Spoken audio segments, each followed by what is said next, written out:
Hoy vamos a resolver ecuaciones diferenciales de segundo orden que tienen la particularidad de que los coeficientes son constantes. Entonces vamos a tener ecuaciones del tipo a por la derivada segunda de y respecto de t dos veces, más b por la derivada de y respecto de t, más c por i igual 0. Es una ecuación homogénea cuyos coeficientes son constantes. A, b y c son números reales con a distinto de 0. Si a fuera 0 tuviéramos una ecuación de primer orden. Bueno, veamos cómo vamos a resolverlas. Hay algunas funciones que cuando combinamos su derivada primera, segunda y la función nos dan 0.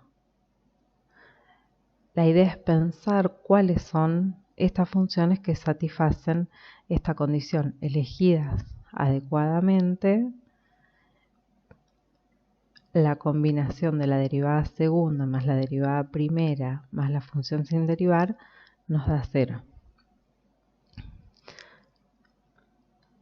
Posiblemente algunas ya se les están ocurriendo, no son muchas, son muy pocas, y estas funciones son la función exponencial, el coseno de t y el seno de t.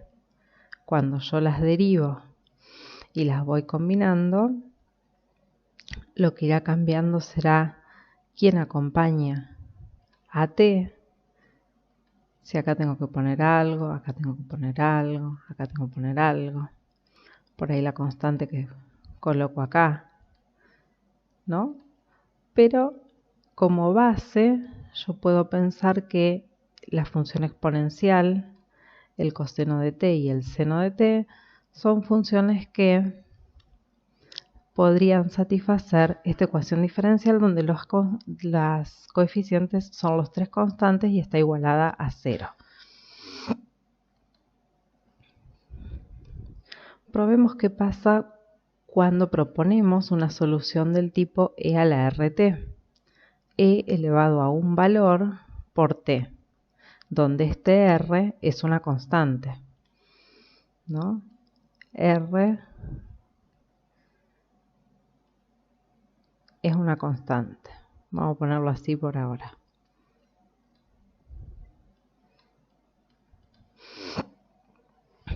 Bueno, fijémonos que si nosotros reemplazamos la derivada segunda por la derivada segunda de la rt, la derivada primera por la derivada primera de rt y la función e a la rt, cuando calculemos esta derivada, lo que vamos a tener va a ser r por b por e a la rt. Y cuando eso lo volvamos a derivar, vamos a tener a por r cuadrado por e a la rt. En los tres términos tenemos e a la rt, entonces podemos sacar factor común e a la rt y nos queda el polinomio cuadrático a por r cuadrado más b por r más c. Y toda esa expresión la tenemos que igualar a 0. Entonces, ¿cuándo ese término va a ser 0? Y bueno, el término este será 0, la expresión será 0, e a la rt nunca es 0, lo que vamos a tener que pedir que sea 0 va a tener que ser este polinomio de segundo grado. Entonces, para ver cuál es el r que satisface que e a la rt me anule toda la expresión, busco las raíces de este polinomio de segundo grado. A ese polinomio lo llamamos polinomio característico y cuando buscamos las soluciones podemos tener diferentes posibilidades. Como es un polinomio de segundo grado, lo que nos puede pasar es que tenga dos raíces distintas.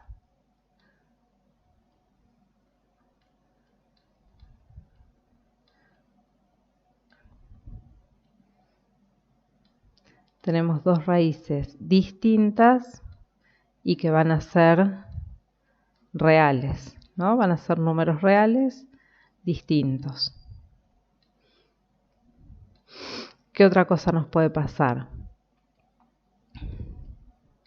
Puede ser que tengamos una sola solución. Tengo una raíz y en este caso con multiplicidad 2.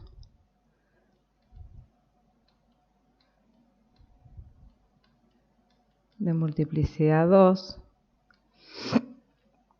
O nos puede pasar que en realidad tengamos raíces complejas.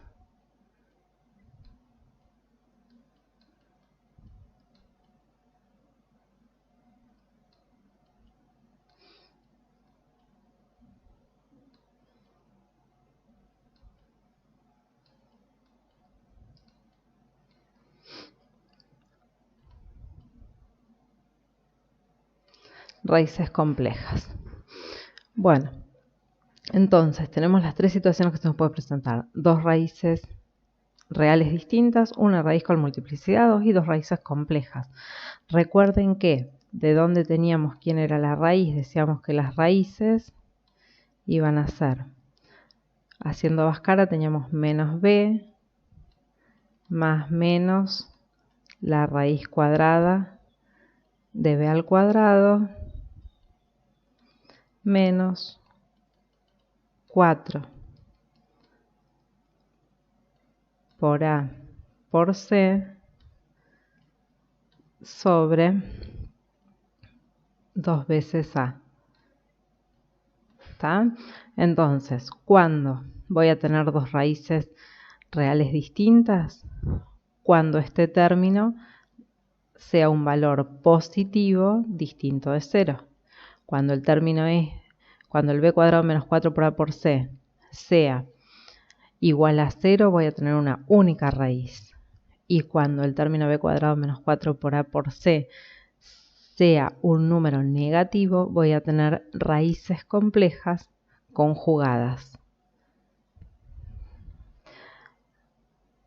Bien, vayamos analizando cómo serían en las tres situaciones. En el caso de tener raíces reales distintas, nosotros lo que vamos a tener va a ser una raíz a la que vamos a llamar R1 y una raíz a la que vamos a llamar R2, donde R1 y R2 dijimos que son distintas. Entonces, las soluciones, vamos a tener una solución que va a ser E elevado a la R1 por T y la otra solución que va a ser la solución 2, E elevado a la otra raíz por T. Entonces, dadas estas dos soluciones, lo que nosotros necesitamos saber es si son o no linealmente independientes, es decir, si forman un conjunto fundamental de soluciones para nuestra ecuación diferencial. ¿Cómo mirábamos si era un conjunto fundamental de soluciones?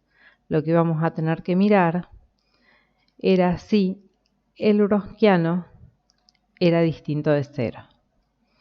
Entonces, acá lo que vamos a mirar es si mis soluciones son linealmente independientes. Entonces, lo que hacemos es, dadas las soluciones que teníamos, vamos a mirar cómo es su wronskiano, es decir, cómo es la combinación de I1 por I segunda derivada menos I2 derivada menos I1 derivada por I2. Cuando reemplazamos por las funciones y sus derivadas, lo que tenemos es esta expresión de acá. Podemos sacar factor común. E a la R1t, esto es un subíndice en realidad. Esto está elevado, esto va arriba. Sacamos de factor común E a la R1 por E a la R2t. Y lo que nos queda es que R2 menos R1 multiplicado por esto. Este término nunca es 0. este término siempre es distinto de 0. Y este término también es distinto de 0 por la condición que teníamos, porque teníamos que R1 era distinto de R2. Entonces esto va a ser distinto de 0, por lo cual el producto este nos va a dar distinto de 0, con lo cual las soluciones I1 y I2 son linealmente independientes.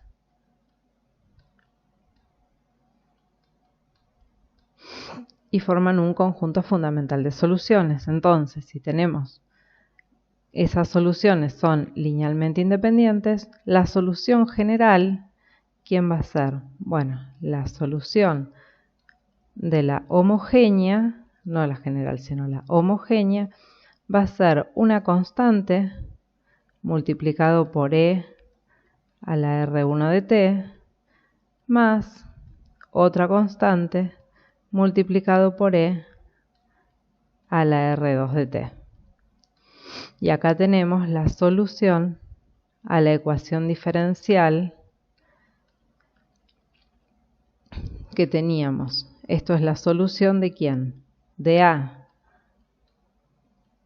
por la derivada segunda más B por la derivada primera más C por I igual 0.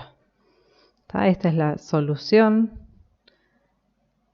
C1 por E a la R1 de t más C2 por E a la R2 de t es la solución de A por la derivada segunda de I más B por la derivada de I más C por I igual 0 cuando A, B y C son valores reales. Ahora veamos qué pasa cuando en realidad no tenemos dos soluciones reales distintas, sino que tenemos una solución cuya multiplicidad es 2. O sea que tenemos una única raíz con multiplicidad 2. Esto es con multiplicidad 2.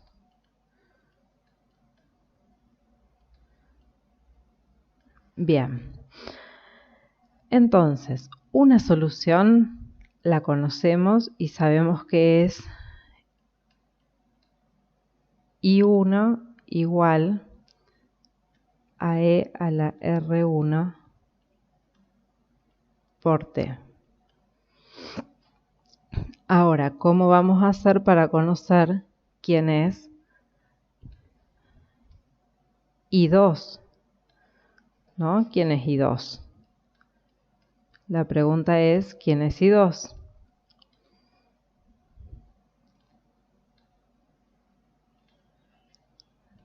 Yo tengo una ecuación diferencial de segundo orden, lo que voy a necesitar van a ser dos soluciones linealmente independientes, tal que su combinación me da la solución de mi ecuación diferencial homogénea. Entonces necesito conocer quién es I2 para poder tener la solución de la homogénea. Pero ustedes ya sabían resolver un problema cuando conozco una solución. Entonces, ¿qué hacemos? Por el método de reducción de orden, yo puedo plantear que mi I2 sea una función B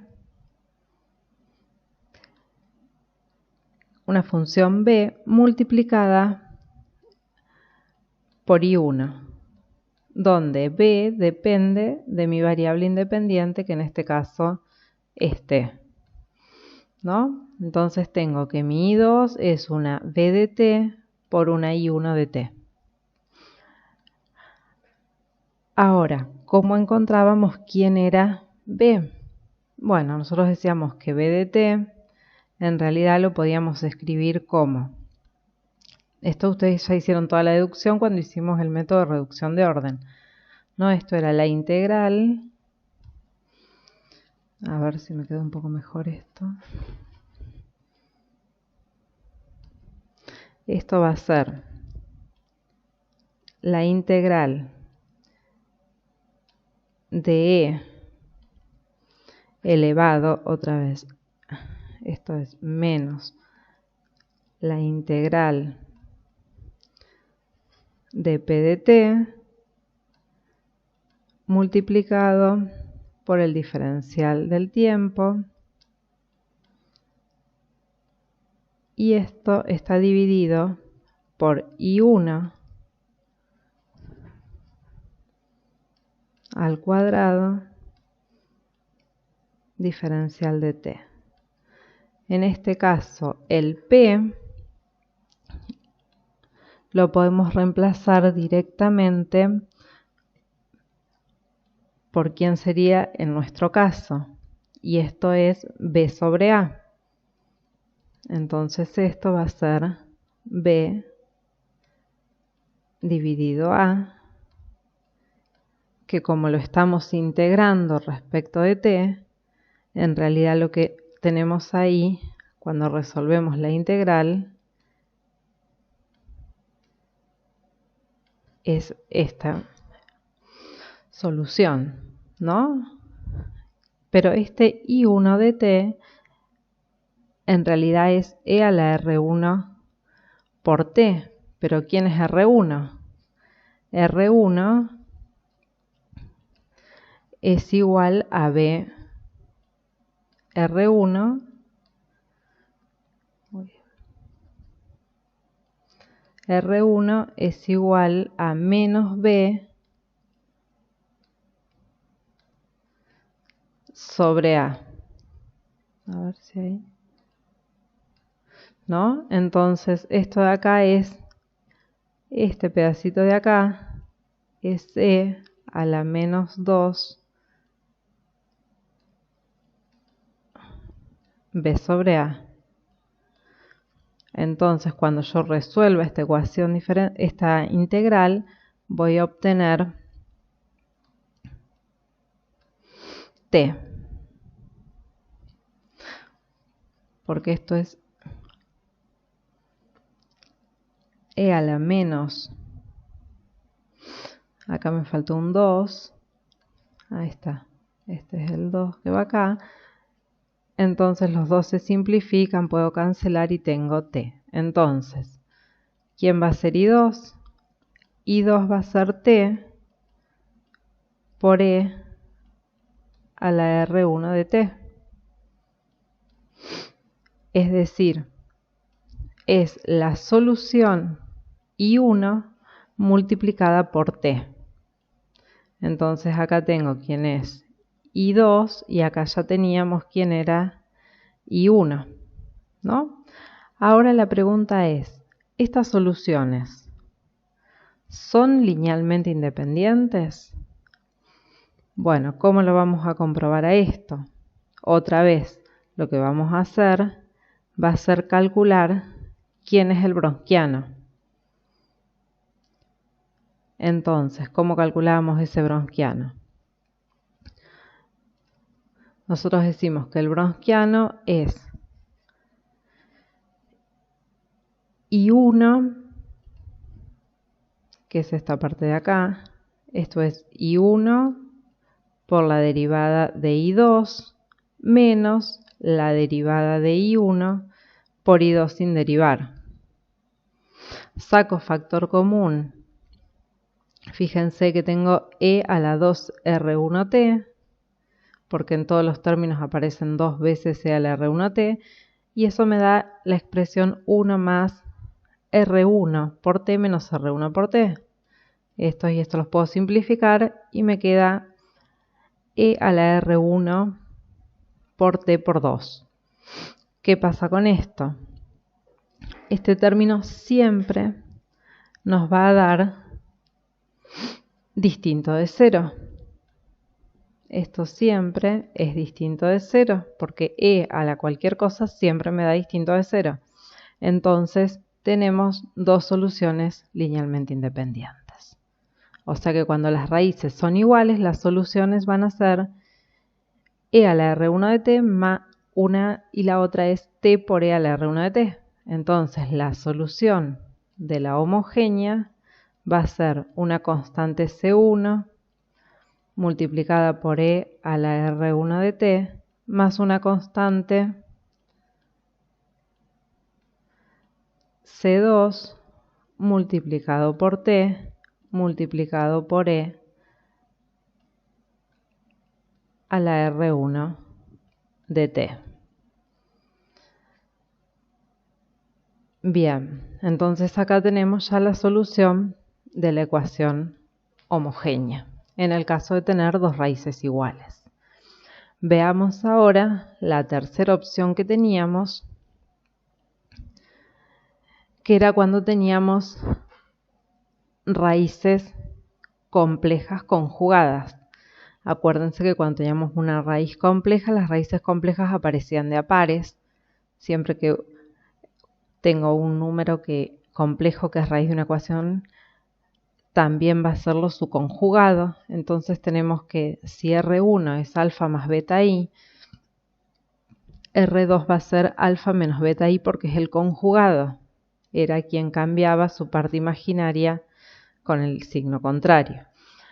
Entonces, estas dos van a ser las raíces. Fíjense que nosotros siempre dijimos que nuestras soluciones eran del tipo e a la rt. ¿Qué pasa si ahora el r tiene la forma de una ecuación, de un número complejo, ¿no? Entonces, ¿qué es lo que nos va a pasar? Lo que vamos a tener va a ser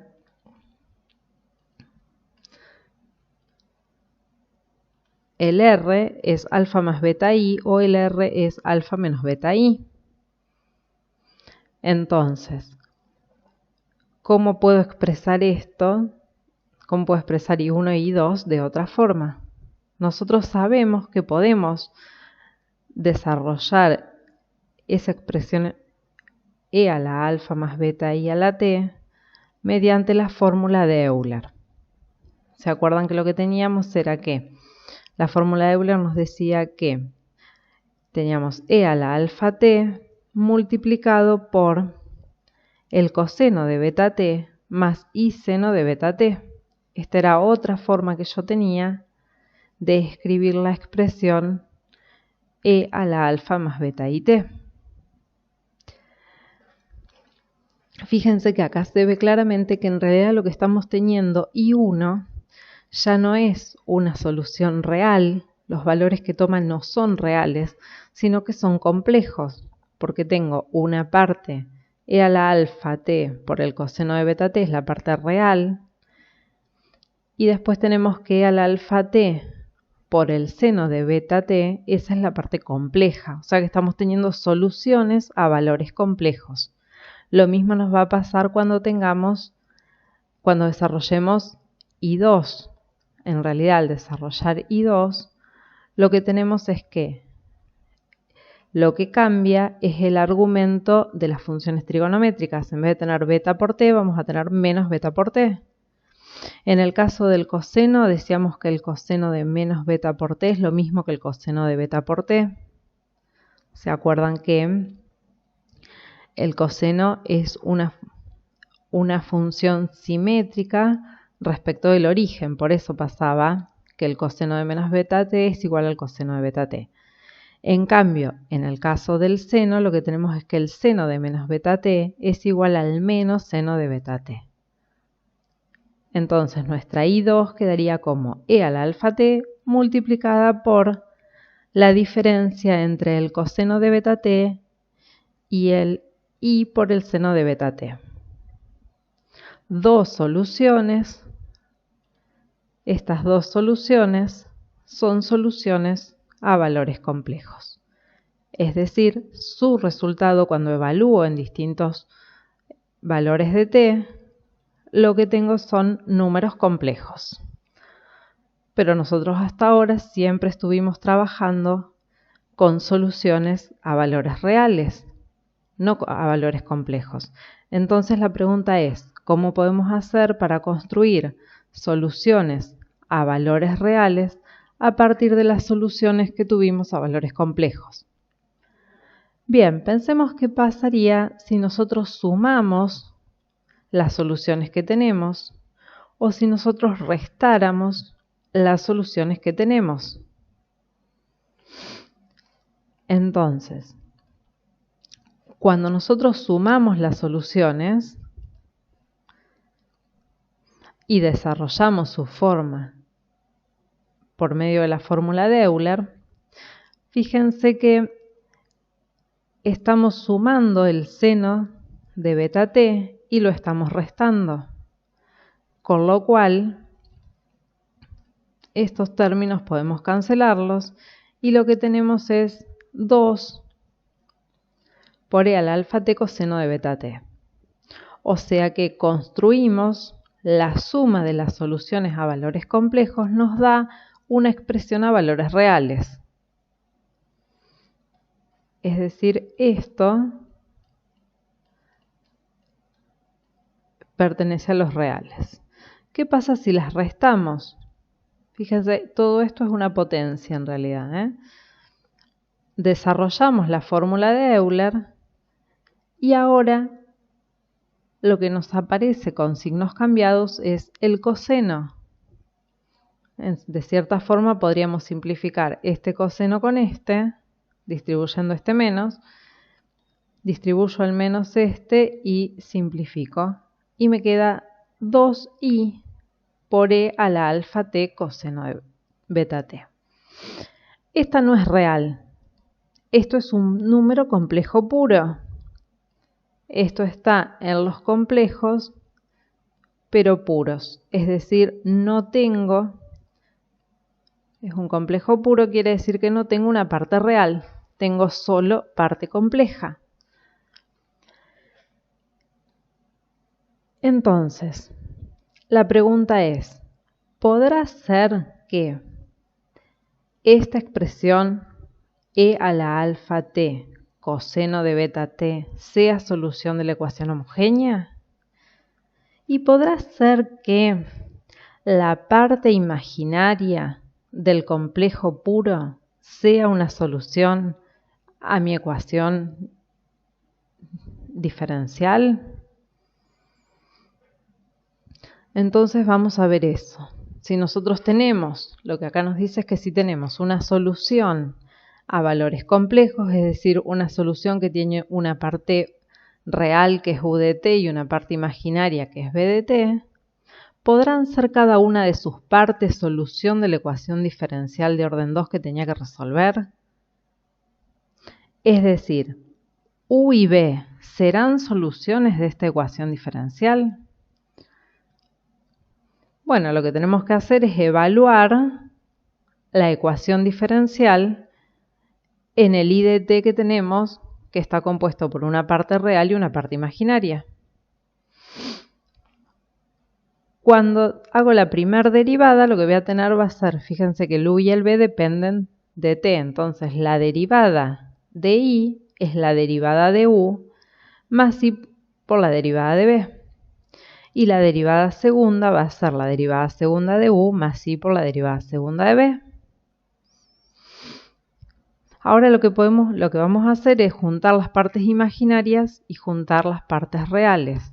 Es decir, lo que vamos a tener es, cuando junto las partes reales tengo a por la derivada segunda de u, más b por la derivada de u, más c por la derivada por u sin derivar. Y si quiero que todo sea 0, la parte real tendrá que ser 0 y lo mismo la parte imaginaria. Pero si estas condiciones se cumplen, ¿qué pasa? U es solución, de acá yo extraigo que U es solución,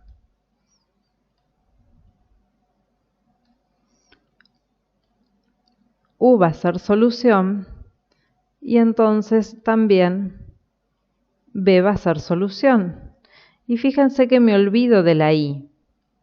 ¿Por qué? Porque la I quedó acá afuera. No está involucrada en esta parte, que es a la que le estoy pidiendo que sea 0. ¿Está? Entonces, U y B son soluciones reales de mi ecuación diferencial. Pero entonces ya resolví el problema porque yo ahora tengo, en nuestro caso particular, U era e a la alfa por t del coseno de beta t y b era e a la alfa t por el seno de beta t. Entonces sé que ellas dos son soluciones reales. Lo que tengo que ver es si son linealmente independientes. Calculo el bronsquiano. Cuando hago el bronsquiano me queda beta por e a la alfa t, acá falta una t, 2 alfa t, tiene que ser distinto de 0, esto siempre es distinto de 0, con lo cual en realidad la solución de mi ecuación homogénea, en el caso que tenga raíces complejas y conjugadas, va a ser e a la alfa t por c1 coseno de beta t más c2 seno de beta t. Y esta es la solución de la ecuación homogénea. Bien. Entonces, resumamos. Lo que trabajamos en este video fue una ecuación diferencial de segundo orden que tiene una característica muy particular. Además de ser homogénea, es decir, estar igualada a 0, los coeficientes que acompañan a las derivadas como a la función son constantes. Dada la ecuación diferencial, lo que calculo es su polinomio característico. Y en función de cómo son las raíces de ese polinomio característico, voy a tener dos raíces distintas, unas raíces iguales o raíces complejas conjugadas. En cada uno de los casos vamos a tener una solución para la ecuación homogénea, donde cuando las raíces son distintas tendré la combinación lineal de e a la r1t y e a la r2t. En el caso cuando las raíces son iguales voy a tener I1 que va a ser e a la r1t y una I2 que es I1 multiplicado por t. Y en el caso de las raíces complejas voy a tener la solución e a la alfa t por c1 coseno de beta t más c2 coseno de beta t. Bien, veamos ahora cómo resolvemos un par de ejemplos.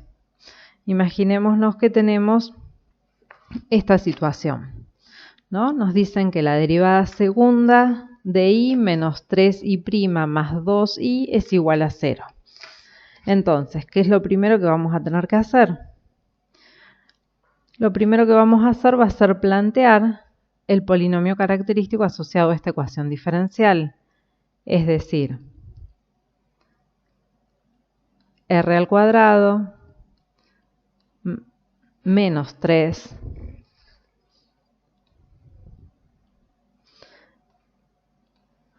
tenemos menos 3 por r más 2 y esto es igual a 0.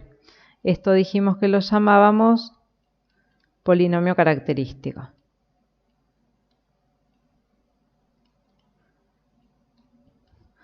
Bien, entonces, dado el polinomio característico, tengo que conocer cuáles son sus raíces.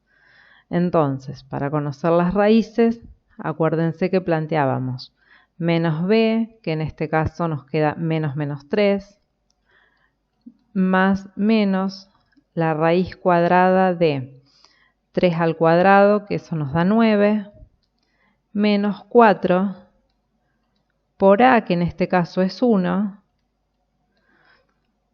por c, que es 2, sobre 2 veces a. Entonces esto nos queda 3 más menos, esto nos queda raíz de 1 porque es 9 menos 8, o sea que esto es 1, sobre 2. Y acá vemos que tenemos dos raíces distintas, una que va a ser 1 y la otra que va a ser 2.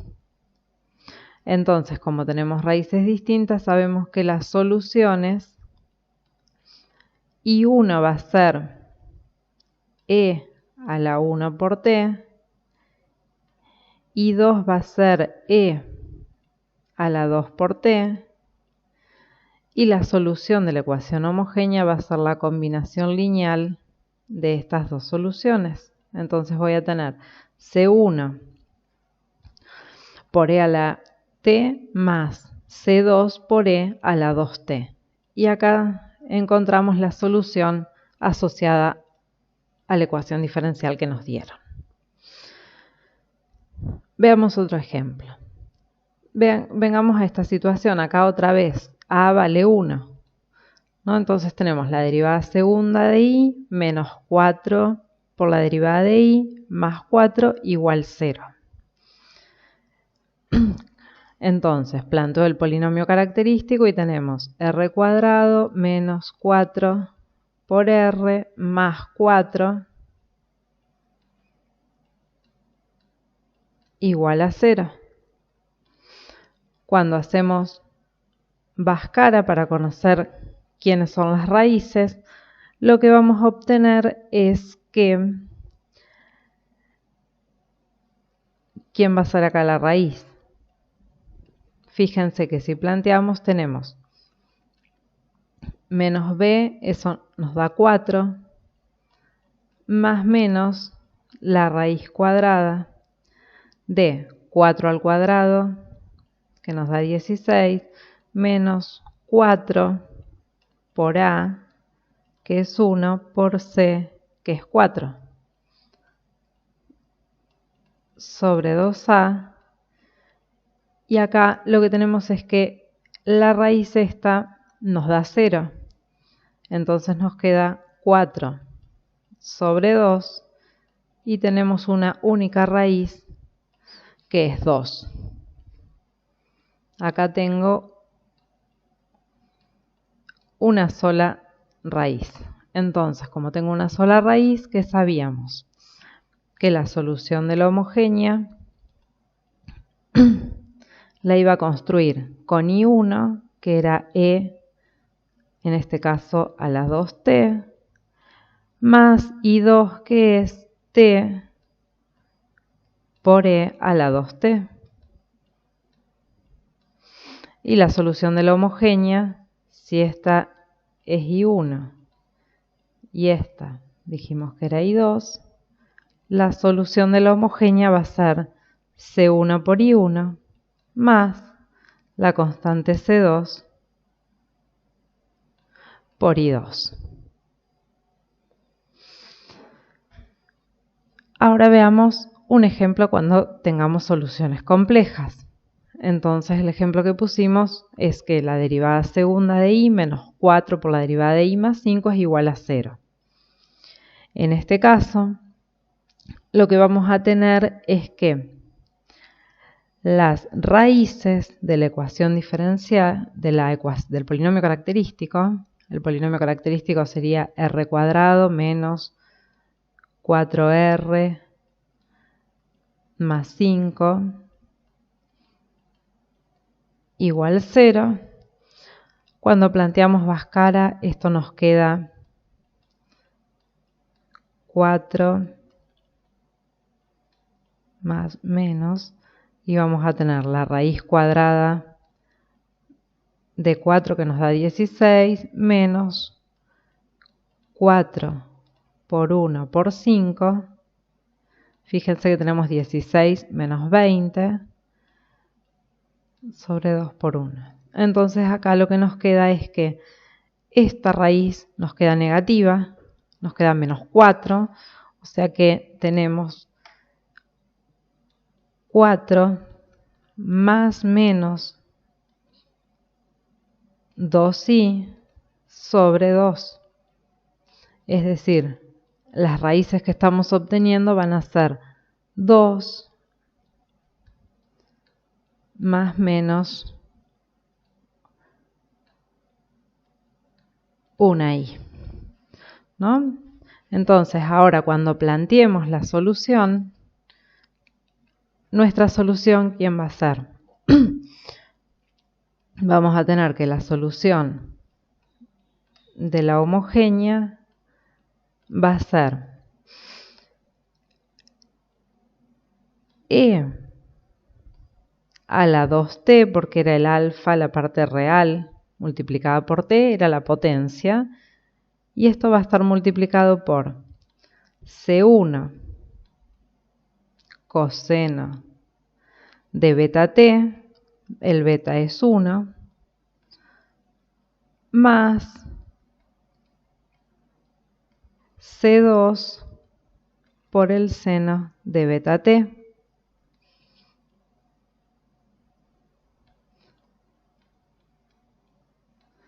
¿No? Entonces acá construimos la solución de nuestra ecuación diferencial. La I1 sería e a la 2t coseno de t y I2 sería e a la 2t seno de t. Recuerden que acá lo que tenemos es un 1, así que podemos ponerlo así, ¿no? Y acá también, acompañando a la t, tenemos un 1, que se ve mejor si eso no está en realidad. Pero que no se olviden, por ahí cuando ustedes tengan, por ejemplo, que las raíces acá nos hubieran dado 2 más menos 7i, lo que tengo que poner acá es coseno de 7i. ¿Está? En este caso, como justo es 1, entonces acá no se ve que esté el 1. Y acá tampoco, pero está. Bien, entonces lo que hemos podido resolver hoy son ecuaciones diferenciales homogéneas, es decir, que están igualadas a 0, cuyos coeficientes son todos constantes. En la próxima clase lo que vamos a hacer va a ser, en vez de que sea igualada a 0, tener igualada a distintas funciones para poder encontrar la solución particular.